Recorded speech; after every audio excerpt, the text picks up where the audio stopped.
안녕하세요. 그리스 로마 신화 6주차 1강 비대면 수업입니다. 이제 우리가 앞에 강의에서는 올림포스 신화 2, 즉 자식 세대의 신들을 살펴보고 있는 중이었어요. 그래서 오늘 이 시간은 이제 제우스와 헤라 사이의 자식이었던 헤파이스토스를 시작으로 합니다. 그리스에서는 헤파이스토스, 로마로 보면 불카누스. 그래서 불칸이라고 영어는 이제 불칸이라고 하죠. 그리고 여기 볼칸이라 해서 볼케이노. 그러면 화산 이렇게 되잖아요. 헤파이스토스의 대장간이 화산 밑에 있다라는 얘기와 연결되어 있는 얘기입니다. 자, 제우스와 헤라 사이에서 태어났거나 또는 헤라 혼자 낳았다 이런 얘기죠. 그러니까 제우스 신이 아테네 여신을 머리로 낳았잖아요. 그래서 그걸 보고 뭐 헤라가 질투를 해서 자기도 그럴 수 있다는 걸 보여주기 위해서 뭐 혼자서 무성생식이죠. 예, 헤라가 낳았다라는 설도 있고 두 가지 설로 나눠져 있습니다. 잘 알고 있듯이 이 헤바이스토스는 전륜발입니다. 그래서 장애인인데 이거는 사실은 이제 그리스인들이 갖고 있는 어떤 균형의식, 어떤 한 부분이 뛰어난 사람은 다른 부분에 결함이 있다. 또 반대로 어떤 결함이 있는 사람은 다른 부분에서 잘한다. 뭐 이런 식의 생각. 그거일 수도 있고요. 그래서 뭐 보통 예언가들은 눈을 못 본다거나, 뭐 호메로스 위대한 시인 호메로스도 장님이었다거나 뭐 이런 식으로 이제 뭐 상환하는 게 있는 거죠. 또는 현실적으로 보면 장애인이 할 수 있는 직업 중에 하나였다는 거죠. 이렇게 작업 반경이 넓지 않으니까 그 안에서 이제 망치질하고 뭐 벼르고 뭐 이런 일들 하는 거니까. 또는 예전에 이제 철을 쓰기 전에 구리가 먼저 사용됐는데 그래서 청동기가 된 거예요. 근데 이제 구리를 단단하기 위해서는 비소라는 약품을 쓰는데 이게 이제 우리도 보통 이게 사약 날 때 쓰는 거기도 하고 그래서 이게 독극물이거든요. 그래서 중금속에 중독돼서 하체에 마비가 온 거다. 뭐 이런 설도 있고 다양한 이제 해석들은 있습니다. 또 이제 묘하게 역시 이제 균형 감각일 텐데 아프로디테의 남편입니다. 아름다움의 여신이 그 남편이 이제 다리를 저는 그리고 뭐 이렇게 잘생겼다는 얘기는 없어요. 헤파스토스는. 그래서 옛날엔 특히나 이제 장애인들을 비하하는 게 뭐 별스럽지 않은 일인 것처럼 생각하던 그런 야만의 시대가 있었기 때문에 헤파이스토스는 놀림도 많이 당하고 신들 사이에서 좀 웃음거리가 되고 하는데 절대적인 능력이 있는 거죠. 무기를 만들 수 있는 힘을 가지고 있습니다. 호메로스는 아프로디테의 남편을 헤파이스토스로 보지 않고 그렇죠. 반대로 얘기되지. 호메로스는 헤파이스토스의 부인을 아프로디테가 아니라 카리스는 원래 이게 이제 우아함 뭐 이런 거거든요. 그래서 이 카리스가 라틴어로 그라티아가 되고 영어로 그레이스가 됩니다. 그래서 어메이징 그레이스라는 놀라운 신의 하나님의 은혜라고 할 때 은혜라는 뜻도 있어요. 사실 그라티아, 그레이스, 카리스 다 은혜라는 뜻도 있습니다. 누구에게 이제 선의로 뭘 준 것 뭐 이런 건데 그러면서 또 그것이 우아함이라는 뜻도 있고요. 이게 좀 사연이 복잡한 말입니다만 그 카리스 중에 하나였던 카리스 보통 여신들이 셋이니까 여신이 복수로 나오면 보통 셋이니까 세 명의 우아미의 여신이라고 합니다. 그래서 가장 어린 아글라이아가 짝이었다라고 호메로스는 되어 있다는 거죠. 이 카리스 여신들은 카리테스라고 하죠. 카리테스라고 뭐 그게 차 이름인가 뭐 있었던 것 같은데 상품 이름으로 제우스 에우리노메 사이에 난 딸들입니다. 자, 이게 이제 헤파이토스를 그린 건데 여기 이제 뭐 다리가 뭐 이거 좀 약간 다리가 좀 불편해 보이긴 하는데 걸터 앉아 있는 게 모루입니다. 대장장이들이 이제 칼이나 뭐 이렇게 연장들을 만들 때 대구서 이렇게 치는 이게 모루예요. 이제 얘기가 또 나올 거라서 이 작품은 음, 귀일로무 코스투라고는 프랑스 화가네요. 귀요무 코스투, 귀요무 쿠스투라고 그래요. 쿠스투 또는 쿠투라고 되겠는데 1777년 작품입니다. 대리석으로 만들어져 있죠. 바탕이 파래서 그런지 좀 더 멋있어 보이고요. 네. 그리고 요거는 이제 술에 취한 이거 지금 그 집게잖아요. 그 불 이렇게 연장 만들려고 하나 물건 이렇게 집는 뜨거우니까 이걸 듣고 이제 물에다가도 집어넣어 담금질도 하고 그러는 연장 있는 걸 봐서 이게 헤파이스토스인데 사티로스 예 꼬리도 달려 있고 뭐 그래서 뭐 염소의 모습도 담고 있는 그런 존재입니다. 사티로스가 이제 부축하고 있죠. 그러니까 사티로스는 또 디오니소스 신의 추종자들이거든요. 그래서 술과 늘 연결되어 있는데 헤파이토스를 부축하고 있는 사티로스의 모습인데 이건 나중에 다시 설명이 되겠습니다만 헤파이토스가 원래 이제 그 뒤에 나오는데 헤라 여신 또는 헤라 여신이죠. 헤라 여신이 던져요. 땅으로 던져요. 내던졌어요. 근데 그 날라오는 그 헤파이스토스를 테티스 여신이 받았습니다. 그래서 바다에서 길러주거든요. 어릴 때. 그래서 이 헤파이스토스가 태어나서는 올림포스 산에서 쫓겨나갔다가 나중에 이제 헤라 여신에게 선물로 의자를 바쳤는데 거기 앉았더니 저절로 결박이 돼서 풀려나지 못한 거죠. 그래서 이제 헤파이스토스를 구슬러서 여러 신들이 다녀갔는데 마지막으로 디오니소스 신이 가서 술 한 잔 먹여서 기분 좋게 만들어서 데려왔다. 그래서 대신에 아프로디테와 결혼시켰다. 뭐 이런 얘기가 있는 거죠.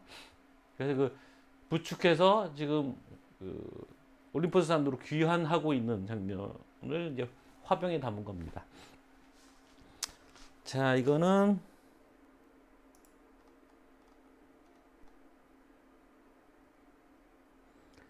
클레오폰이라는 화가 이름이 있고 기원전 430년 작품이에요. 그다음에 이건 또 이제 유명한 사건이죠. 아프로디테가 이제 그 전쟁의 신 아레스와 바람을 폈다라는 유명한 사건이죠. 그래서 낌새를 채고 헤파이스토스가 워낙 뭐 천재적인 장인이니까 물건 만드는 사람, 그러니까 눈에 보이지 않는 황금 구물을 만들었다 이렇게 됐어요. 여기는 황금색으로 되어 있지는 않은데 그래서 그 헤파이스토스가 잘 비운 사이에 이 두 정부 불륜 남녀가 사랑을 나누다가 이 황금금에 갇혀서 빠져나오지 못하고 있는 거죠. 여기 아레스의 방패와 무구가 있고 아프로디테가 부끄러워하는 창피해하는 모습이 있는데 신들은 신났어요. 팝콘각 이런 거죠. 그래서 다들 신나게 보고 있었고 헤르메스인가요? 보고 있다가 야 아프로디테 나신의 아프로디테잖아요. 저렇게 아름다운데 뭐 나라도 저렇게 걸리겠다. 저렇게 걸려도 소원이 없겠다. 뭐 이런 얘기를 했다는 거죠. 그 장난꾸러기잖아 헤르메스가. 이 그림은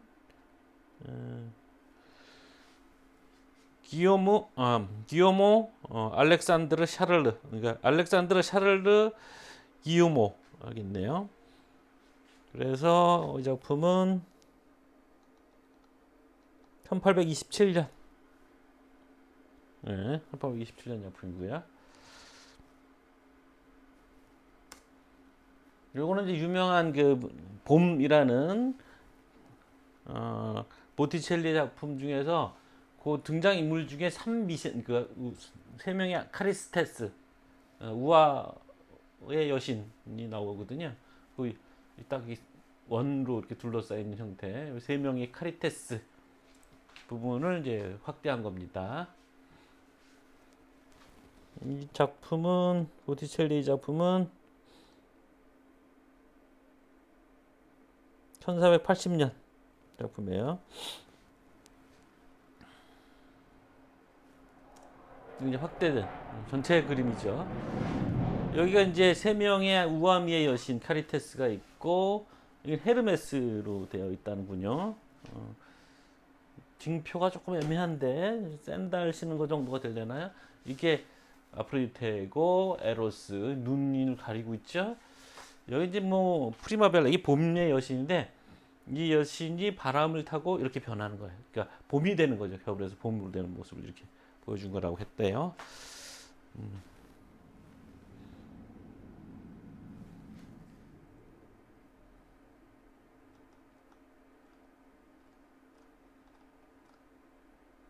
이 세 명의 여신의 이름은 아글라이아 아까 이제 헤파이스토스의 부인이었던 아글라이아, 그다음에 에우프로시네 즐거움이라는 뜻이고, 아글라이아는 이제 빛남이라는 뜻이고, 탈리아 이거는 이제 꽃이 벌어지는 블루밍, 이런 세 이름을 갖고 있습니다.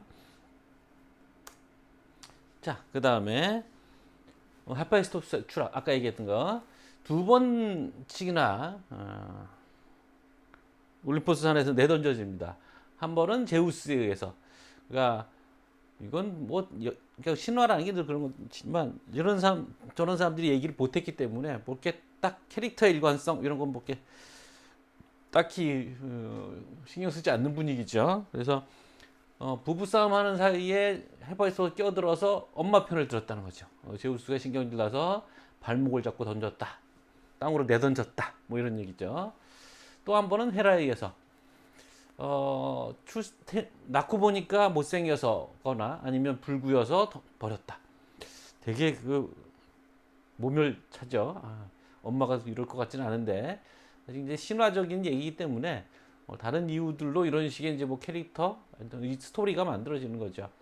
그 설명 중에 하나가 이겁니다. 옛날에 지금이나 운석이 떨어지잖아요. 우리 별똥별을 보는데 보통 이제 별똥별이 이제 대기 중을 통과하다 다 불타버리는데 불타지 않고 덩어리가 좀 큰 경우에 그 운석이 땅에까지 떨어진단 말이에요. 근데 이제 결국 그게 이제 별의 쪼가리들이니까 그 금속만 남는 거거든요. 다 타버리고 타버릴 순간 다 타버리고 땅에 떨어진 운석에 남는 거는 이제 금속 부분이 남는데 이 금속이 굉장히 고열로 한번 뭐라거나 재련이 된 상태로 나온 거죠. 그래서 그 재련 기술이 발달하지 않았던 고대에도 운석을 이용해서 스테인리스 강을 만들었다는 거 이따 좀 보여줄 텐데, 그래서 고대인들은 낮은 수준의 재련 기술을 갖고 있는 상태에서 이 운석들이 떨어지면 그걸 가져다가 귀한 어떤 장신구나 이런 걸 만든 거죠. 그래서 이 운석이 결국 금속으로 사용된 거고, 그러니까 금속을 다루는 대장장이가 떨어졌다.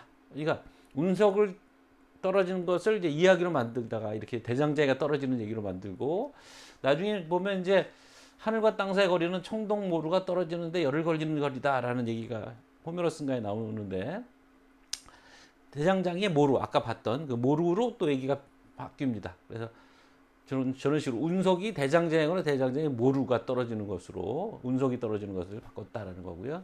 아낙사고라스라는 고대 그리스의 철학자가 있었는데, 아낙사고라스가 뭐 태양은 돌덩어리다 뭐 이런 식의 얘기를 해서 무신론자로 재판받고 뭐 그랬던 일화가 있는데, 아낙사고라스가 그 당시에 떨어졌던 그 운석, 그러니까 그리스 사람들이 꽤 유명했던 사건인 거죠.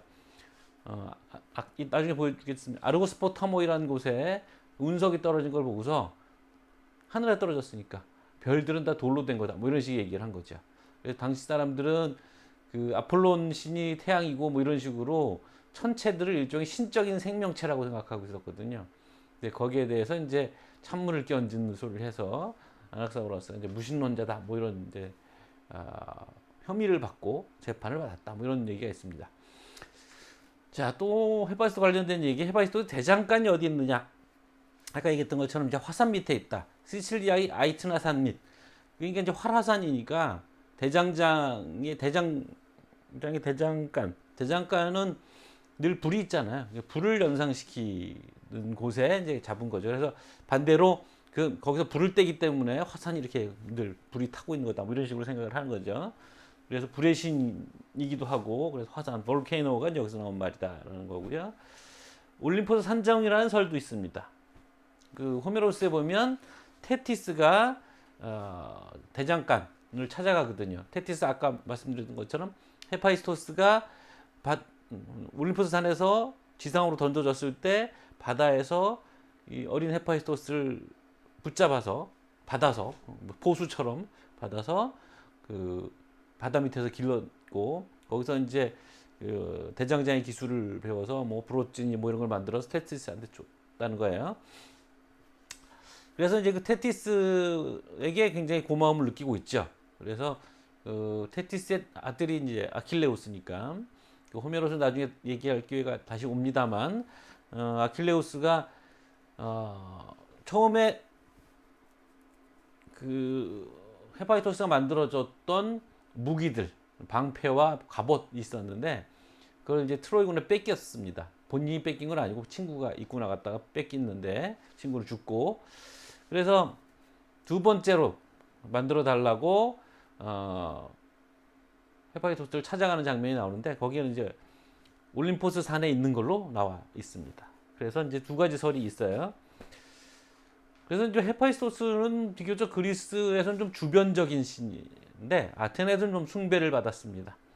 그래서 아테네 여신과 사이에 태어난 에릭토니우스가 아테네 왕이 된 그런 신화가 있는 것도 그 증거이기도 하고 그런 신화가 있기 때문에 아테네인들이 좀 친하게 느꼈을 수도 있고요. 아무래도 아테네 여신이 아테네 시의 주신이니까. 요 얘기는 어떻게 된 거냐면 이 헤파이토스가 별로 연애 사건이 없는데 뒤에 나오던가요?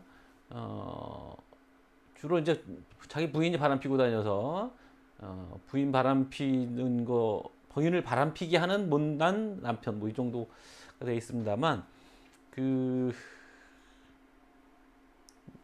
아테네 여신 할 때 다시 나오지만 아테네 여신이 그 직물 짜는 여신이고 전쟁의 신이고 그렇다 보니까 기술의 신이기도 하거든요. 그래서 공방을 같이 썼습니다. 헤파이스토스랑. 그러다가 이제 그 같은 오피스에서 보다가 이제 뭐 마음이 음심이 생겨서 아테네 여신을 어떻게 해보려고 달려들었다가 실패하고 정액이 아테네 여신의 허벅지에 묻었어요. 그래서 그 뒤에 나오긴 텐데 그래서 그걸 양털 조각으로 닦아서 땅에다 버렸는데 그 땅에서 에릭토니우스라는 아이가 생겨난 겁니다. 그 얘기를 또 나중에 또 뒤에 하죠. 그래서 이제 이 사실은 대장장이라는 거는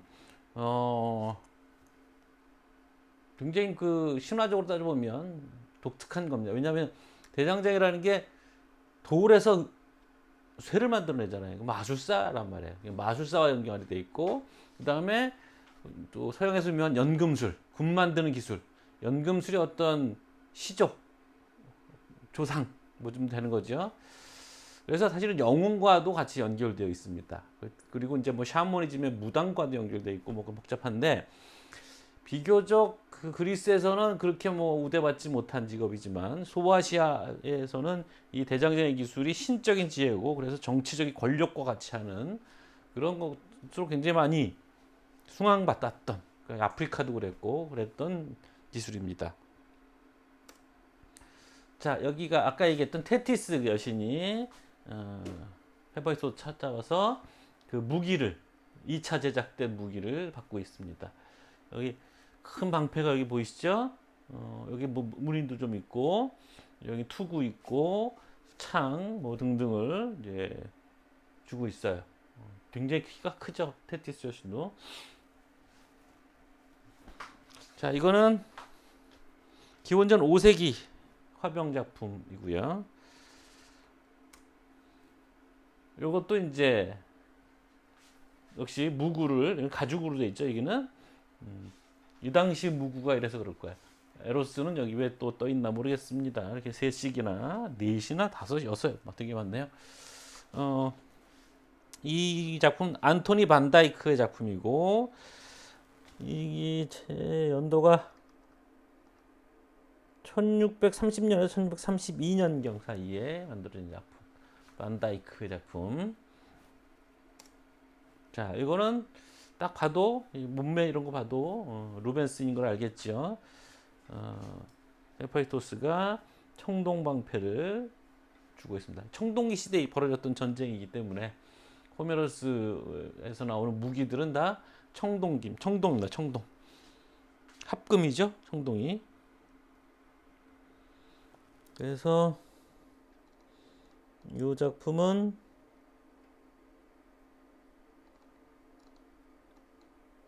여기가 1630년에서 35년 이렇게 돼 있네요. 약간 화질이 좀 떨어지네.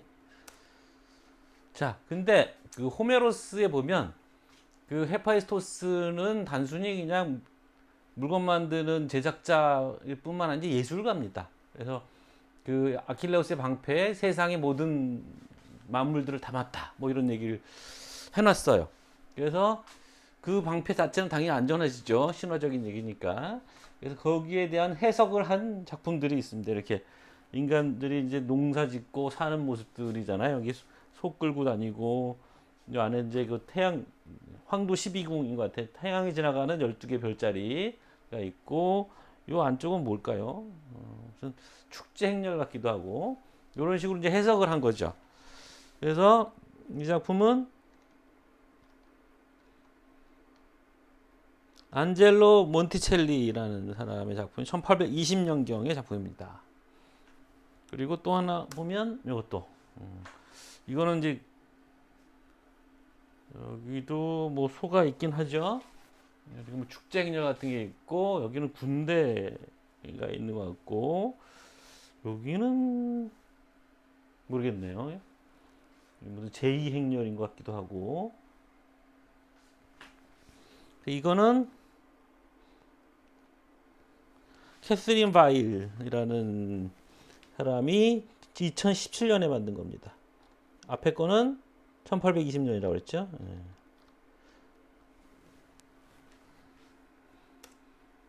자, 이거는 이제 운석인데 굉장히 크죠. 나미비아에 있는 지금까지 떨어진 운석 중에 가장 큰 운석입니다. 운석 엄청 비싸요. 뭐 조그만 것도 몇 천만 원씩 한다고 했던 것 같아요. 다음에 이건 나중에 다시 나오겠습니다만, 옛날에는 테세우스의 궁전이라고 생각했던 건데, 지금은 이제 여기 테세우스 상인가가 주변에 있어서 아마 테세우스 궁전이라고 착각했던 것 같은데, 오늘날 밝혀지기로는 이게 헤파이스토스의 신전입니다. 담백하죠? 담백한 맛의 신전인데 그 크기 꽤 커요, 그죠? 사람이 있으니까. 기원전 5세기에 만들어진 신전이에요. 대리석으로. 자, 아프로디테입니다. 그 헤파이스토스의 짝. 로마로 가면 베누스가 되죠. 비너스, 영어의 비너스. 아프로디테는 이제 성적인 사랑을 보통 맡고 있는 신입니다. 아름다움, 또 부드러움. 그런데 또 사랑이라는 게 우리를 속고 속이는 거니까 속임수와 유혹의 힘을 나타내는 신이죠. 도상적으로 보면, 그림에 나타날 때 특징으로 보면 머리에 관 또는 머리화가 아니겠죠. 머리에 관 또는 베일을 쓰고 있고, 에로스들이 수행하고, 또 주로 유혹의 여신이니까 가슴을 노출하고 있고, 연애담이 많죠. 앙키세스와 아프로디테 사이에 아이네이스가 나옵니다. 아이네아스. 아이네아스는 로마 건국의 신화적 영웅입니다. 앙키세스는 인간 남자고, 뭐 그렇게 알고 계십니다. 뒤에 계속 나올 겁니다. 이 얘기들은. 또 아도니스와 사랑에 빠진 얘기도 있어요. 근데 아레스, 정부였던 아레스의 질투로 아도니스가 죽죠. 요 얘기가 그게 신화적으로 중요한 얘기인데요. 시리아의 왕 테이아스, 그리고 그 딸 무랄 또는 스미르나인데, 이 딸이 자기 아버지를 사랑하게 됐어요. 그래서 밤에 하녀와 짜고 캄캄할 때 속이고, 다른 여자처럼 속이고 아버지와 동침했고, 그 사실을 알고 아버지가 죽이려고 달려들었는데, 그 아버지 앞에서 미르라 나무, 성경에는 모략이라고 나, 모략나무, 이게 향유라고 하는 향기나는 기름, 거기 이제 나무에서 나오는 기름이 이제 향기가 좋은가 봐요. 미르라 나무로 변신했고, 그 나무 속에서 10달 만에 아도니스가 태어납니다. 아프로디테가 이 아이의 미모에 반해서 몰래 기르려고 지하 세계에 맡겼는데, 페르세포네에게 페르세포네 역시 반해서 페르세포네처럼 1년 중에 3분의 1씩 같이 살게 됐다 이런 거야. 그러니까 바로 연상되는 것처럼 이 아도니스도 식물신이구나. 그러니까 지하에 갔다가 지상에 나타나고 뭐 이런 식물을 상징하는 신이구나 이런 걸 알 수 있죠. 그래서 뭐 사냥 나갔다가 아레스가 보냈던 멧돼지에 받쳐서 죽었다 이렇게 되어 있고요. 이 식물신이 죽음과 부활, 지난번에 했던 제임스 킹 얘기와 연결되어 있는 유명한 얘기입니다. 이 죽어서 이제 그 핏방울이 아네모네 꽃이 됐다는 건데요. 아네모네가 바람과 연결되어 있는 말입니다. 아네모스가 바람이라는 뜻이에요. 그리고 또 아테네 축제가 있었는데 여인들이 하는 축제입니다. 그래서 그 집 옥상에다가 그 속성으로 자라게 하는 풀이 있어요. 그 풀을 며칠 사이에 풀을 자라게 해서 그거를 뭐 축제 때 갖고 나가서 이렇게 뭐 행렬을 한다는데 구체적인 건 모르겠습니다만 그렇게 속성으로 자라는 그 풀로 만든 그 뭐라 조그만 뭐 화분 같은 거겠죠. 예, 그건데 아도니스의 정원이라고 부릅니다. 그래서 이제 그 젊은 신의 죽음을 기리는 그런 축제였겠죠. 자, 유명한 그림이죠. 보티첼리 비너스의 탄생. 이 보티첼리가 사랑했던 여인이라고 들었어요. 일찍 죽은 아름다운 당시 가장 그 동네에서 가장 아름다웠던 여인이었던 것 같아요. 조개를 타고 사이프러스에 당도한 것이죠. 이 작품은 1485년 작품입니다. 언제 봐도 아름답죠. 굉장히 장식적이기도 하고 약간 뭐랄까 부자연스러운 것도 있는데 그 부자연스러움이 오히려 아름다움을 더해주는 측면도 있고요. 요게 바로 이제 앙키세스와 아프로디테의 만남입니다. 베누스겠죠. 이제 라틴어 원본이니까. 장미 이것도 이제 비너스 여신은 표시고 비둘기도 그렇고 사자 한 쌍의 사자죠. 한 쌍의 사자.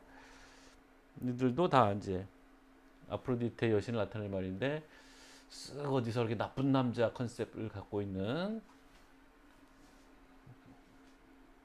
그 포즈도 약간 삐딱하고 앙키세스에 반하죠. 그래서 비너스와 앙키세스가 연애를 하는데 비너스가 이제 그것을 발설하지 말라고 했고 근데 앙키세스가 젊은 나이에 여신과 사랑을 하니까 술 먹고 이제 취중에 누구한테 발설을 해서 그래서 비너스가 뭐 앙키세스에게 벌을 줘서 이게 앙키세스가 다리 한쪽을 못 쓰게 됐어요. 젊어서. 그래서 이제 뭐 거기 보면 뭐죠?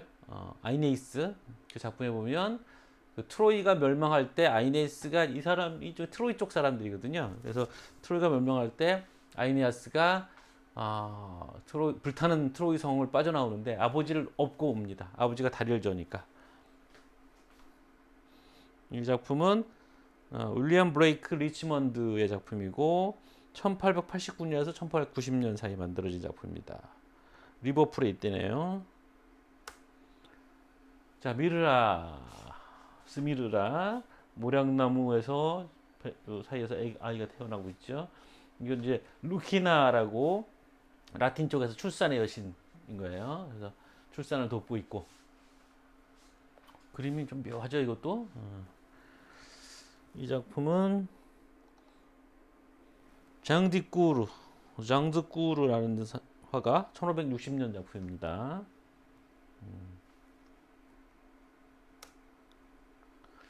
자, 이건 이제 아프로디테와 아도니스. 아프로디테가 너무 애띄어서 무슨 신혼부부처럼 돼 있습니다. 마침 에로스가 여기 있어서 둘 사이에 난 아이처럼 이렇게 컨셉을 잡은 것도 같고요. 사냥을 나서고 있는 아도니스. 이쁘게 잘생겼죠? 예, 로코코풍 그림이죠.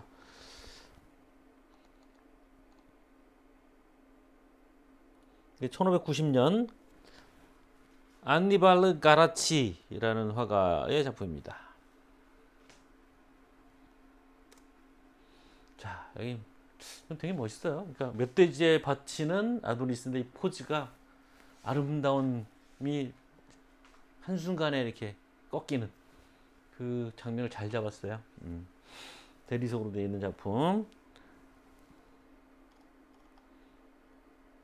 1700년에서 1710년 사이 조각된 거고, 주제페 마졸리라는 조각가의 작품입니다.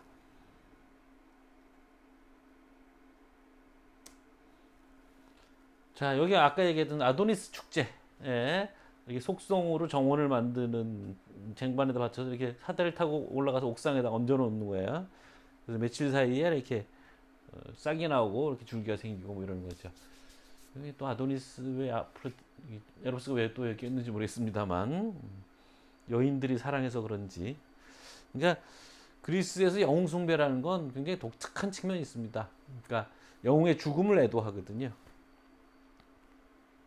그게 무슨 기복하는 것도 아니고 뭐랄까 좀 상당히 좀 미학적인 측면도 있는 거죠. 요거는 기원전 430년에서 420년 사이. 이게 이제 스미르나 모략나무라고 합니다. 사막 지형 같은 데 자라는 모양이죠. 아무래도 이스라엘 쪽이 이제 사막이니까. 이게 아네모네 꽃. 여기가 이제 이건 화병이죠. 에로스가 여기 있고 아프로디테가 여기 있고 아도니스 여기도 잘생겼어요. 그죠? 콧대가 이렇게 주저앉지 않고 바로 이마로부터 이렇게 쫙 뻗는 거. 이걸 그린 라인이라고 하는 겁니다. 그리스 사람들이 화병 그림 많이 나오기 때문에.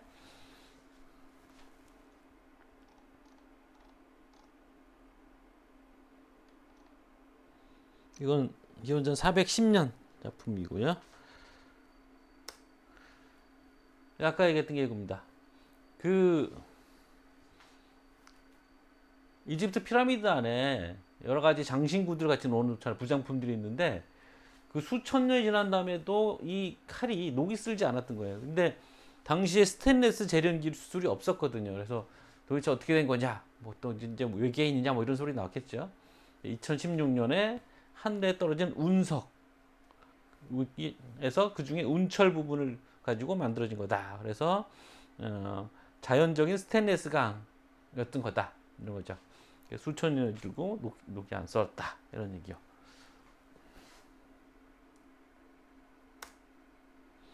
자, 그 다음에 아레스.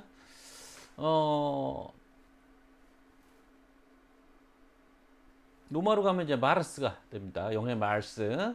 화성이 되잖아요. 제우스와 헤라 사이에서 태어났습니다. 근데 제우스가 되게 미워했어요. 그러니까 뭐랄까 집안에 그 말썽 부리는 껄렁껄렁한 깡패 아들 뭐 이런 취급한 거죠. 히랍 신 중에 가장 덜 인격화된 신이고 그래서 일화가 별로 없어요. 모든 이의 미움을 전쟁의 신이니까 모든 이의 미움을 받고 거칠어요. 트라케 출신인데 그러니까 신들에게 뭐 출신지가 있다는 게 묘한데 그쪽에서 이제 그 뭐 숭배받던 신들인 거죠. 그래서 재래 의식을 받던 신들이었던 거죠. 트라케가 이제 그리스 북쪽이거든요. 그래서 거기가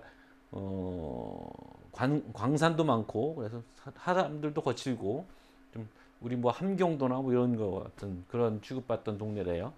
그래서 거친 성격도 있고 다른 신들로부터 소외되어 있는 존재고 아레스가 전장에 대동하는 아들 둘이 있는데 네이모스와 포버스입니다. 두려움이란 뜻이고 공포란 뜻이에요. 그래서 화성에 두 위성이 되어 있다는 얘기를 전에 했었죠. 아레스와 아프로디테 사이에서 에로스가 나왔다는 설도 있습니다. 둘이 이제 바람을 폈으니까. 근데 다수설은 헤르메스와 아프로디테 사이에 난 것으로 되어 있어요. 그러니까 아프로디테가 헤르메스와도 바람 핀 거죠. 여기 보시면 이게 트라케가 여기 있습니다. 북트라케, 서트라케, 동트라케 이렇게 갈려져 있나 봐요.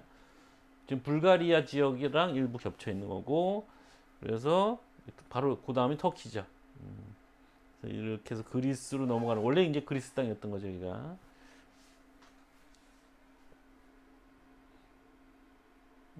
여기 흑해, 에게해, 이오니아해, 크레테. 이건 전에 보여줬던 데이모스는 저렇게 찌그러졌군요. 포보스는 이렇게 돼 있고, 붉은 화성, 전쟁을 나타내는 화성. 자, 이게 이제 보시면 날개 달린 샌들을 신고 있죠. 이게 헤르메스입니다. 그리고 아프로디테고 날개 달린 에로스. 이 세. 그래서 에로스가 날개 달렸을 수도 있겠네. 아버지가 샌들 때 날개 달아서.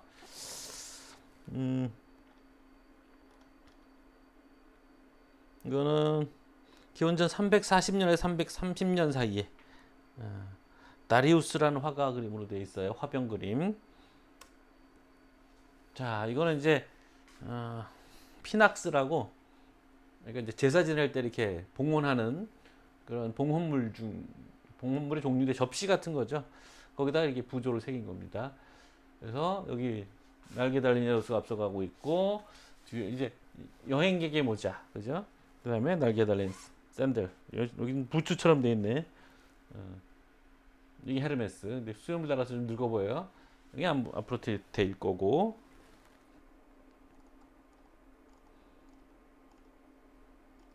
이거는 기원전 470년. 네. 이오니아 해 근처에서 발견이 됐다는데. 자, 이건 좀 재밌는 그림인데, 하얀 나시나 아프로디테 보이시죠?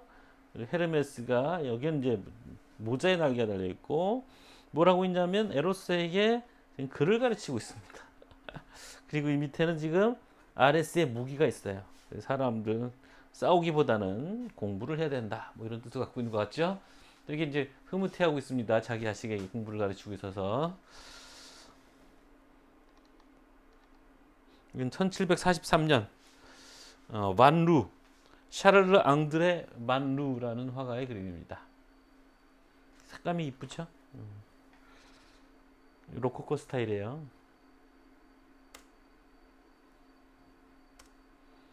자, 이건 아까 이제 소수설이라고 했는데 이게 아레스예요. 아프로디테고, 손이 어디가 있는지 모르겠어요. 에로스. 이게 좀 딱 이런 분위기면 어디냐면 폼페이. 폼페이 아시죠? 그게 AD 몇 년인가? AD 1세기, 그러니까 2세기에 화산 폭발이 돼서 그 마을 전체가 화산에 덮여버렸다가 나중에 발굴이 됐는데, 화산재에 덮이는 바람에 고스란히 남았던 거죠. 갑자기 사람들이 죽었고, 마치 갑자기 사람들이 돌로 변한 것 같은 거예요. 그래서 지금 뭐 어마어마한 관광지가 됐습니다만, 죽음의 도시가 관광지가 된 거죠. 아이러니합니다만, 마침 거기가 이제 로마 귀족들의 별장터였기 때문에 굉장히 화려하고, 이렇게 이런 벽화들도 되게 많고 그렇거든요. 그래서 이 기원전 1세기, 예. 프레스코화입니다. 벽화. 자, 이것도 재밌는 그림이에요. 이게 분위기가 지금 아레스죠. 마르스. 근데 여기 좀 에로스가 신발끈을 풀고 있고, 창 하나 이거 좀 들고 있긴 한데 이미 좀 표정이 이미 뭐 전의를 상실한 모습이죠. 그리고 다른 어떤 림프들일까요?